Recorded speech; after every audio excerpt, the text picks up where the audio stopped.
Hi friends, welcome to my kitchen. I'm Monica. Today's cooking is a very delicious, easy, no messy chickpea and kohlrabi curry recipe. Let's get to the ingredients. 1 to 2 kohlrabis with some of the young leaves, some potatoes, and 1 red onion. 1 to 1.5 cups of chickpeas, and 150 milliliter of coconut milk. Rinse and peel off the skin of kohlrabi. Dice into cubes or bite size, and the leaves too. So here they are. Diced kohlrabi and its leaves. Diced potatoes, thin sliced onions, and drained chickpeas. This 150 milliliter coconut milk may need 1.5 cups of water to mix with later. Up next, 1.5 tablespoon cooking oil, 1 teaspoon curry powder, and half teaspoon turmeric powder, half teaspoon cumin powder, then 1 teaspoon coriander powder. This is how I cook curry in Germany, using dried spices that are available in my kitchen. Half teaspoon paprika powder, half teaspoon chili powder, and 1 teaspoon salt, and 1 teaspoon sugar. Next, heat up a cooking pot over medium heat and pour into it some cooking oil.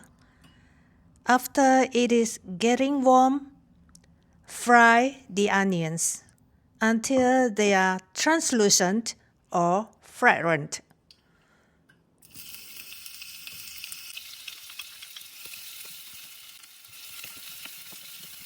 At this point, we can start stir-fry the dried spices we have prepared beforehand. Fry them for half a minute or less.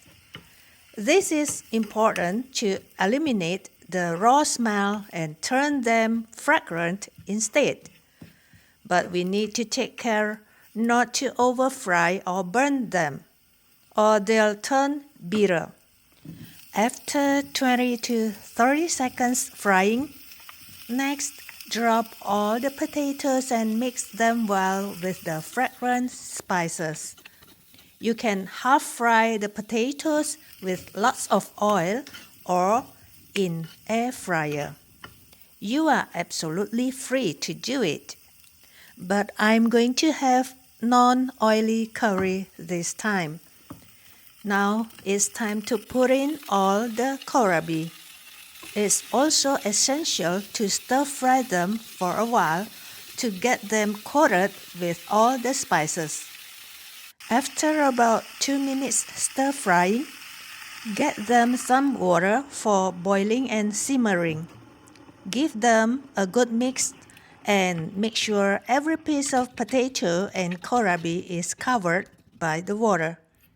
Cover with lid and let them simmer for about 10 minutes. I tell you friends, this dish will make you addicted and you'll want to always cook it. It's one of the easiest and presentable dishes when you have guests come over for lunch or dinner. Everyone will love it. It goes well with steamed rice, flatbread, or baguette. And now we can put in the chickpeas. Let them cook for a while, say 1 to 2 minutes in the gravy before we pour in the coconut milk. If you don't have coconut milk, you can use oat or unsweetened soya milk. If you are not a vegan, you can use regular milk too. Cleanse the box with 2 tablespoons of water in order not to waste the milk. Mix them well and bring to boil. But at this point, please don't leave it as the milk is easily evaporated. Keep stirring gently until it is boiling. When you see some bubbles at the edges of the pot, you can turn off the heat. You are free to add some more salt if it is not salty enough. Let's have a taste on it.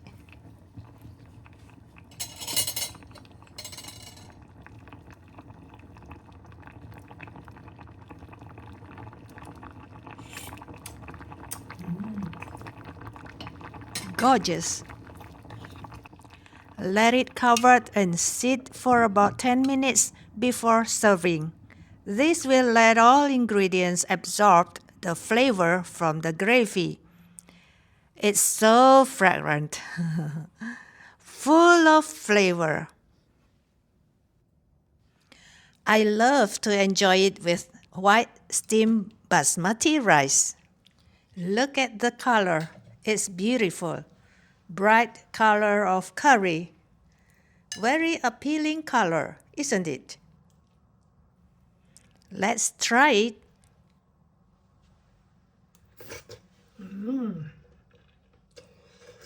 It's packed with flavor.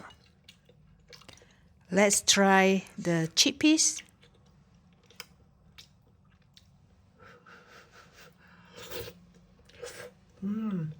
Yummy. I end my video here. Thanks for joining in. Hope today's cooking is useful for you. Goodbye.